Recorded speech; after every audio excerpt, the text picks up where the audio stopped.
കോൺഗ്രസിനെ വീണ്ടും പ്രതിരോധത്തിലാക്കി ശശി തരൂർ രംഗത്ത് വരികയാണ്. കേരളത്തിലെ കോൺഗ്രസ് നേതൃത്വത്തെ പ്രതിരോധത്തിലാക്കിയ പരാമർശങ്ങൾക്ക് പിന്നാലെ പ്രധാനമന്ത്രി നരേന്ദ്രമോദിയെ പ്രശംസിച്ചുകൊണ്ടുള്ള തരൂരിന്റെ പരാമർശം ഇപ്പോൾ കേന്ദ്ര നേതൃത്വത്തെയും പ്രതിരോധത്തിലാക്കിയിരിക്കുകയാണ്. പ്രധാനമന്ത്രി നരേന്ദ്രമോദിയുടെ നയതന്ത്രജ്ഞതയെ തരൂർ പ്രശംസിക്കുകയും ചെയ്തിട്ടുണ്ട്.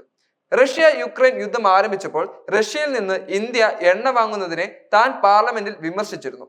എന്നാൽ തന്റെ അന്നത്തെ നിലപാട് തെറ്റായിരുന്നുവെന്നാണ് ബോധ്യമായിരിക്കുകയാണ് തരൂരിന് ഇപ്പോൾ.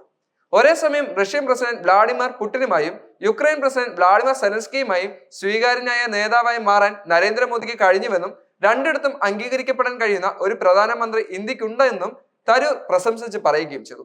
2022 ഫെബ്രുവരിയിൽ പാർലമെന്ററി ചർച്ചയിൽ ഇന്ത്യൻ നിലപാടിനെ വിമർശിച്ച ഒരാളാണ് ഞാൻ. അതുകൊണ്ട് ഞാൻ എന്റെ മുഖത്ത് പതിഞ്ഞ മുട്ട തുടയ്ക്കുകയാണ്. തരൂർ പറഞ്ഞു. രാജ്യ തലസ്ഥാനത്ത് നടന്ന ഒരു ചർച്ചയിൽ പങ്കെടുക്കുമ്പോഴായിരുന്നു തരൂരിന്റെ ഈ പരാമർശം വന്നത്. റഷ്യയിൽ നിന്നും എണ്ണ വാങ്ങുന്നത് രാജ്യാന്തര തലത്തിലുള്ള പല ഉടമ്പടികൾക്ക് വിരുദ്ധമാണെന്നായിരുന്നു തരൂർ അന്ന് പാർലമെന്റിൽ പറഞ്ഞത്. തരൂരിന്റെ അഭിനന്ദനത്തെ BJP ഏറ്റെടുത്ത് കഴിയുകയും ചെയ്തു.